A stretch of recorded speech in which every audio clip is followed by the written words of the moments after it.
What is going on, everybody? Welcome back to Talkin Sports with Jake. We're doing a little sports talk today. We got a lot of football to talk about. I do plan to rant on my New York Jets, so get ready for that. But first, first off, before I even start with what we're going to start off with, which is going to be some baseball, I want to talk about some news we had in sports. Pat Mcafee, of course, we all know Pat Mcafee was an ex-NFL punter who has become a very successful sports podcaster, has maybe the number one podcast in the world right now. Make probably $10 million a year from that on top of what he made in the NFL, which is probably a couple million.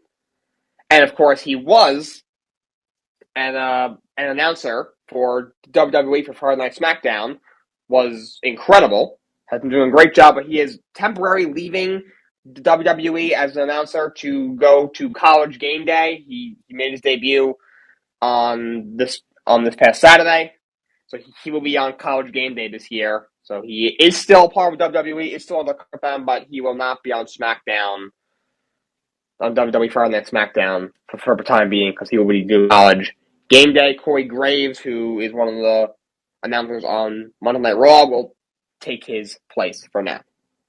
With that out of the way, let's talk about some baseball. Let's do a standings update. American League Central, Cleveland Guardians still going strong. First place in that division, like going strong. I mean, they are literally 8 games over 500 at 73 and 65. That division is very bad.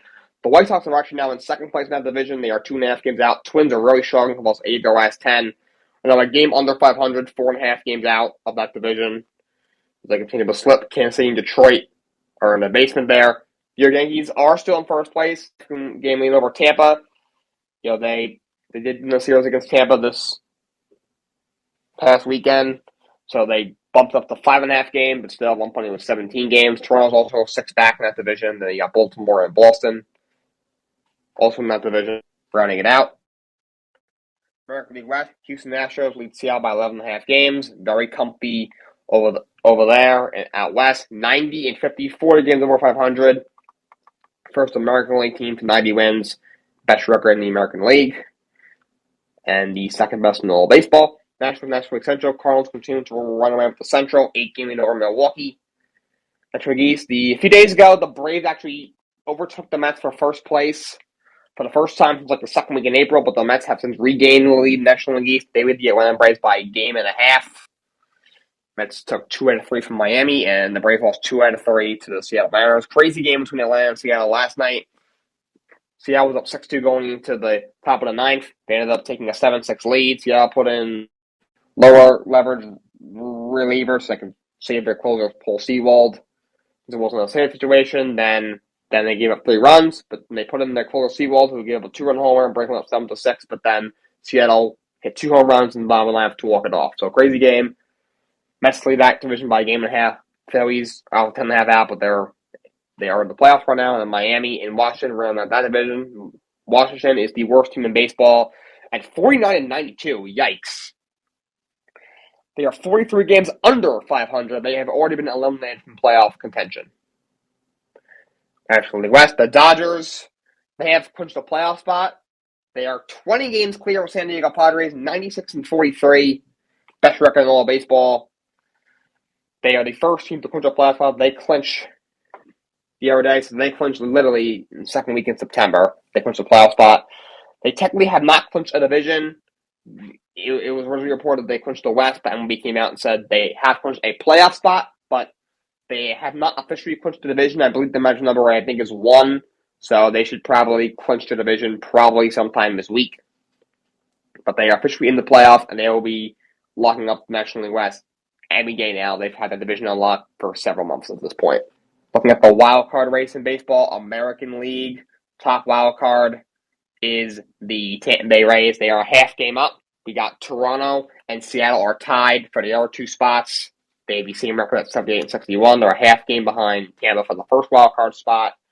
On the outside, looking in, the only team that's really in contention is the Baltimore Orioles, who are 5.5 games out. In the National League, the first walkers, of course, the Atlanta Braves, who are only a game and a half behind the Mets, having a great year, 10.5 game lead there. Philadelphia Phillies are the second wild card in the National League. They are a game and a half ahead for that second spot. And with the last wild card spot in the National League is the San Diego Padres. They are the last spot in the National League. The Milwaukee Brewers are 2 games out of a playoff spot. And they are the only team that's on the outside looking at National League ahead really a shot. Milwaukee is 2 games behind San Diego for that last spot. That's what we got for MLB standings. Now let's talk about some football. The college football scores, we had a lot of ups, a lot of great games. Alabama barely escaped from the game against Texas. The top team in the country, Alabama, almost lost to unranked Texas. Texas took a lead late in that game, but Alabama with a late field goal wins 20-19. Bryce Young didn't do nothing special. 27 out of 39, just 213 yards and 1 touchdown through the air. By the way, that targeting from the Panthers call on Texas was horrible. The worst targeting call I've ever seen. That was such a terrible call. And banning for Texas, Quinn Ewers, their top recruit, their starting quarterback, he's going to be out 4 to 6 weeks. He's got a shoulder injury. So tough break for Texas. This Texas program just cannot catch a break. Every year, they're always hyped up and they always fall short. And they finally get a stud young quarterback. You know, they put up a great fight against the top team in the country, Alabama. And then now Quinn Ewers is out 4 to 6 weeks, which could put a big dent in their season. Number 2, Georgia beat Samford 43-0. Georgia might be repeating. They're right now ranked 2nd in the country. They entered the season ranked 3rd. They won 49-3 over Oregon, who came into the year as the best team in the Pac-12 and the 11th best team in college football. Of course, they've since fell in the ranking after they lost by 46 points to Georgia. Georgia has outscored their opponents, I believe 82-3 is the math on that. I mean, Samford, I've never even heard of, some random unranked team, but they also ran over Oregon, who came into college football a top 11 team, 49-3. They look really, really good. Stetson Bennett looks really good. That defense, which last year was probably going to go down as one of the greatest defenses in college football history, just looking at, I think in the future, you're going to look at some of the guys who were on my team and NFL careers they had and how well they played in college. You're going to think, wow, that was some defense.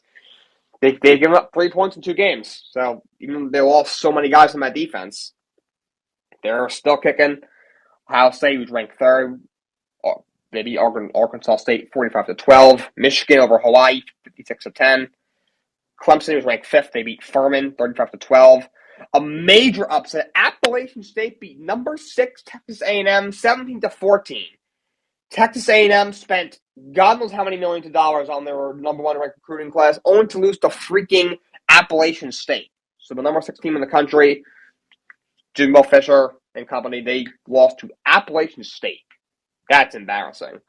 Number 7 Oklahoma beat Kent State 33-3. And the Notre Dame Fighting Irish have not been putting up a very good fight so far. They lost to unranked Marshall 26-21. Marshall had not been a top 10 team in I don't know how many years. It's only the 2nd time they've done it in their program's history. Notre Dame now is done for the college football playoff. They entered the year ranked 6th. They lost to Ohio State week 1. All right, Ohio State's a top 3 team in the country for a reason. 21-10, but then to lose to Marshall 26-21. I don't know what's going on. Their quarterback, this kid Buchner, played terrible. 18 of 32 for 201, 2 picks. Notre Dame could not stop the run for their life.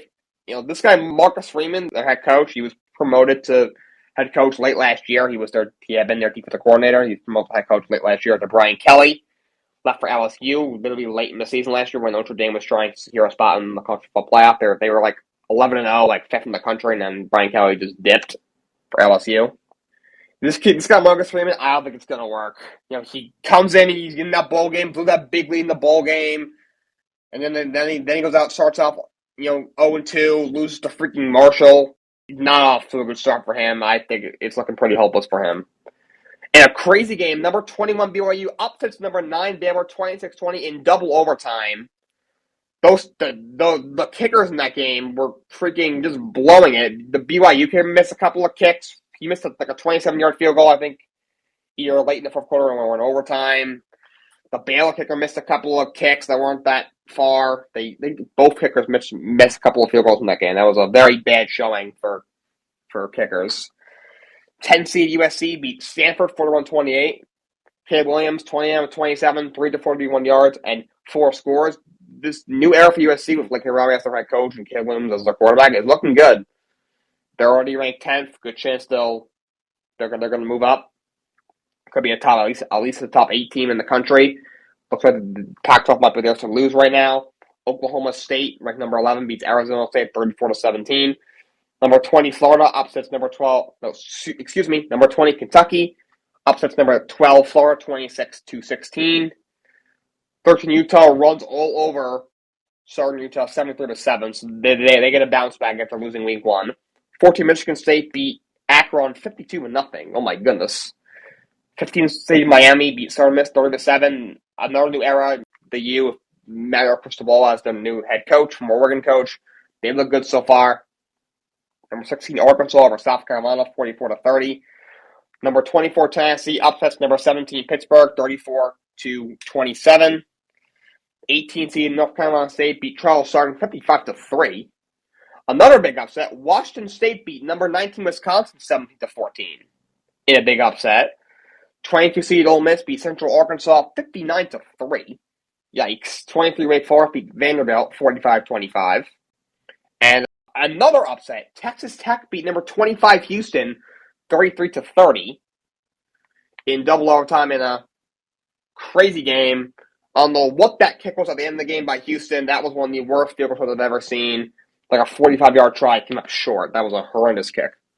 Texas Tech wins that one. That's what we got for college football. It was a crazy week 2. A lot of upsets. Of course, you had your fair share of blowouts like you always do, but also a ton of upsets. And you had, of course, the near upset of Alabama almost losing to Texas. All right, time for NFL. Of course, on Thursday Night Football, Bills stomped the Rams 31-10. Bills absolutely dominated that game. Matthew Stafford really struggled through 3 interceptions in that game. By the way, a lot of exciting games in week 1. Saints over the Falcons 27-26. Falcons blew a 16-point fourth quarter lead. What else is new? They just can't stop choking leagues. Jameis Winston helps power to comeback. Michael Thomas had 2 touchdowns in that game in his first game in over a year. Thomas Landry had a big game, 7 catches for 114 yards. The Steelers beat the Bengals 23-20 in overtime in a crazy game. Joe Burrow really struggled in that game. He turned the ball over 5 times in this game, was sacked 7 times. The Bengals actually scored a touchdown to tie the game at 20. As time expired on the last play of the game, Joe Burrow found Jamar Chase, but then Mika Fitzpatrick blocked Evan McPherson's extra point. And then in overtime, I think both kickers each missed a field goal before finally Chris Boswell made a long field goal late in the overtime to win the game. So Steelers up the Bengals in overtime in week 1. And another upset, Bears over the 49ers, 19-10.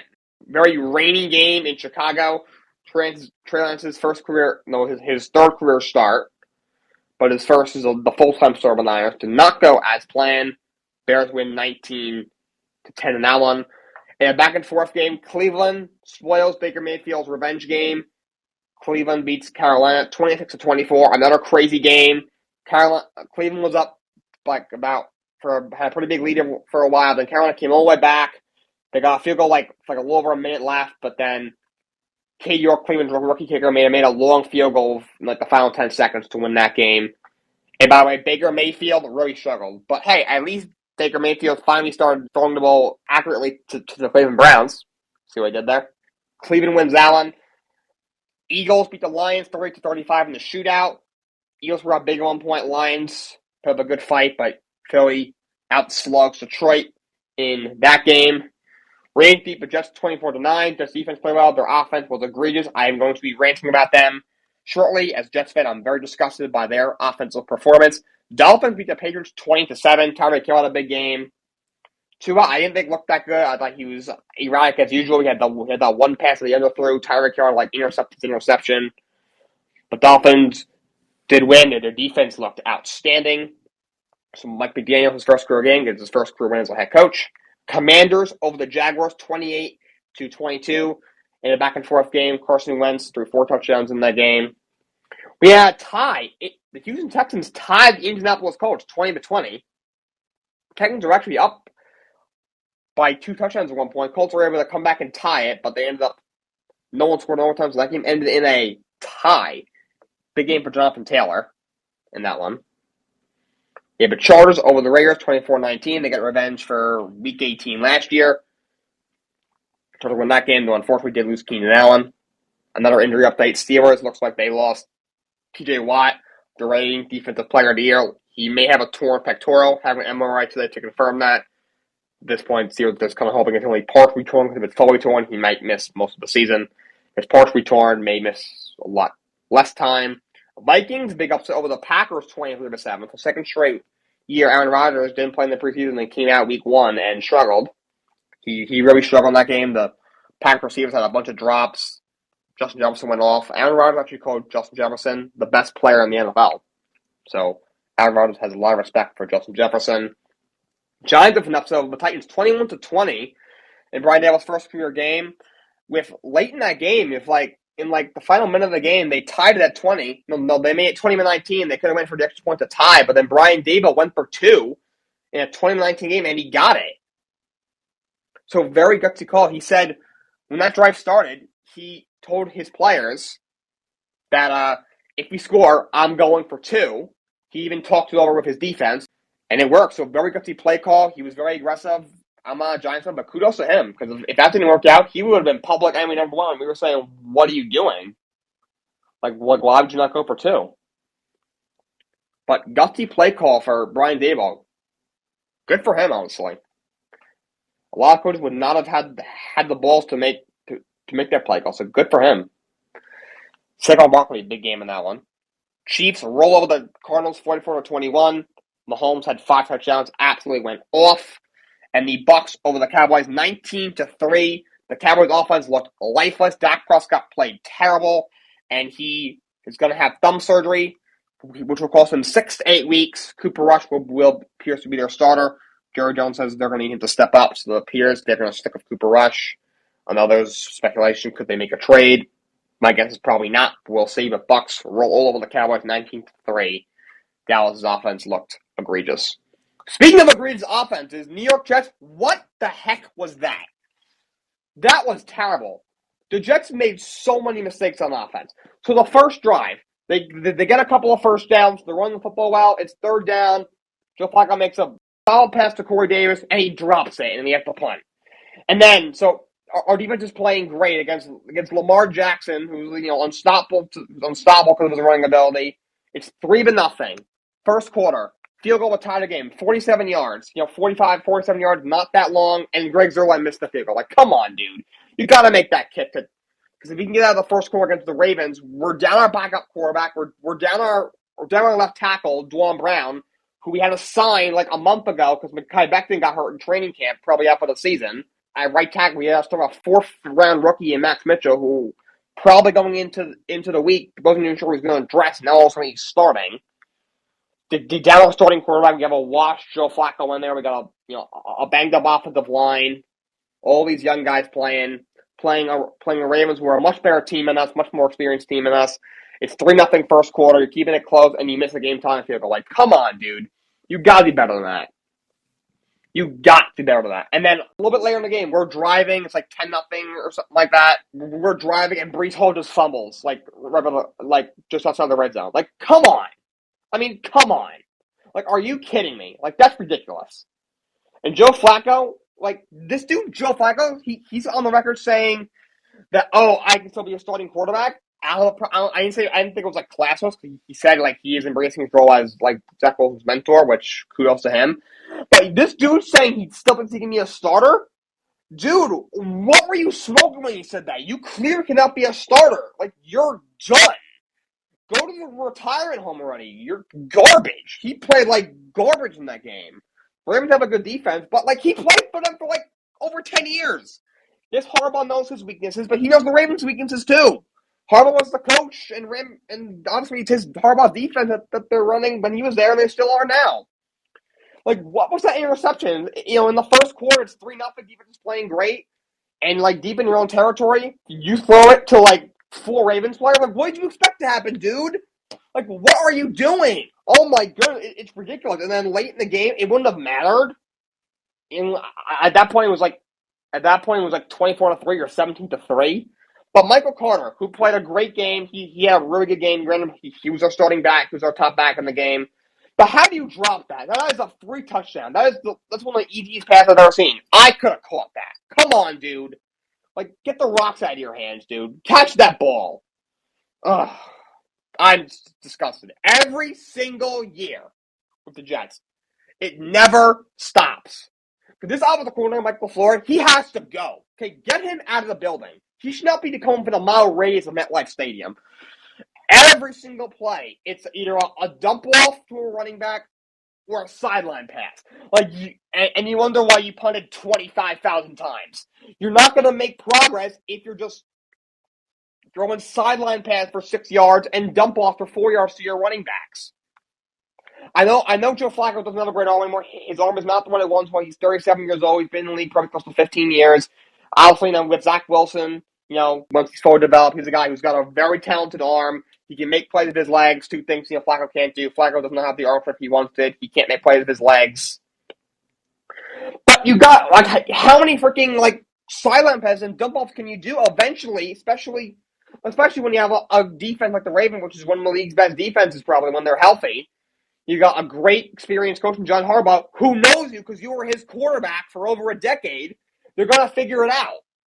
And Flacco, I know you're a pocket passer. You're more of an old school pocket passer. And the O-line wasn't fantastic, but you got to get rid of the ball, dude. Can you at least move to the side? He just stands there and just lets them just pressure him, and just when they're fucking mauling him, he just spikes it into the line of scrimmage to avoid a sack or an illegal grounding penalty. Dude, move to the side. That's allowed, right? It's allowed. You can do it. Lamar Jackson does it every single play. Oh my God. If Mike, I tell my friends this all the time. I didn't like what Michael Ford did last year as their offensive coordinator. I was hoping they would fire him.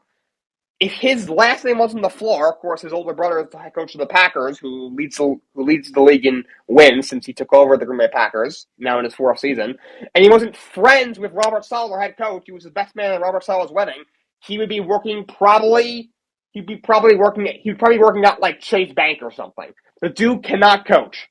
Maybe as like when he's in San Francisco, as the run game coordinator or pass game coordinator, maybe he's an offensive assistant or a quarterback's coach or something like that. Like a lesser role on an offensive staff. He could be pretty good, but as an offensive coordinator, the dude is just terrible. He has to go. I like what I saw from Elijah Moore. Kid's going to be a star. I love what I saw from Garrett Wilson. I think he's going to be a player, 10th overall pick this year. I'm hoping they play him a little bit more in the upcoming game. But Corey Davis, since last year, the dude's a human drop machine. He's not going to be on the team next year. He is not worth $37 million we gave him prior to last year. He's not a bad made third receiver, but he's a freaking drop machine. More 5th pick. I know when we brought him in, the plan was, we were hoping when we get his last year in Tennessee where he was a solid 2nd or 3rd guy, but I don't know if he's that. He is a human drop machine. The guy is not good. He is not good at all. He should be our 4th receiver. Elijah Moore, looks like a young stud in the making. Garrett Wilson, this rookie, looks really good. I like Braxton Berrios, a little speed threat in the slot. Really good, of course, a really good kick and punt returner. But Corey Davis, he can go kick rocks. And Michael Carter, the young back we took last year, his 2nd year, played really well. That drop touchdown was egregious. He's got to catch the ball. Other than that, I thought he played a great game. Breece Hall looked like garbage. They're saying the Jets are raving on this kid. He's going to start with Michael Carter. Saying, this kid's a beast, hard to tackle. He was garbage. He was. He had maybe 1 or 2 decent runs. Outside of that, he was getting stuffed every time. He had a key fumble. He's dropping passes. He was horrible. The Jets got it there. They flew that game away. And the Ravens, honestly, didn't even play that well. Lamar Jackson threw the ball pretty well, but he also missed a bunch of throws. They were down a couple of guys. Didn't have Dobbins, their top back. Gus Everett, their number 2 back, is out. Is on the PUP list. So they're down their top 2 running backs. Marcus Peters, one of their top corners, is still out. We're coming off the injury from last year. The left tackle, Ronnie Stanley, was out. They were banged up. Didn't play their best game. Evans played great. 24 points, honestly, because they were. They would get a big stop, and then 5 seconds later, they go back on the field because the Jets' offense is going 2 and out. Jets offense, you gotta be better than that. All right, come on. That was disgusting. All right, I think that's all I got for you guys. One more thing, I'm going to be doing some previews for NBA and NHL. Probably since the NHL starts a bit sooner than the NBA, NHL preseason starts, I believe, the 24th or something like that. So probably sometime next week. I'm thinking probably Monday or Tuesday of next week because Wednesday is when I do my game picks. That's when I'm going to do my game picks for NFL and college. It's probably Monday or Tuesday of next week is when I'm going to do an NHL preview. I'm thinking maybe Tuesday because Monday I'm going to be doing the college and NFL football recap. So shoot for probably Tuesday of next week for NHL preview. In the NBA. The preseason starts, I believe, like September 31st or October 1st. And then I think October 18th is when the regular season starts for the NBA. So probably going to do a NBA preview probably in 2 weeks. So keep an eye out for that. But until next time, so long and have a great day.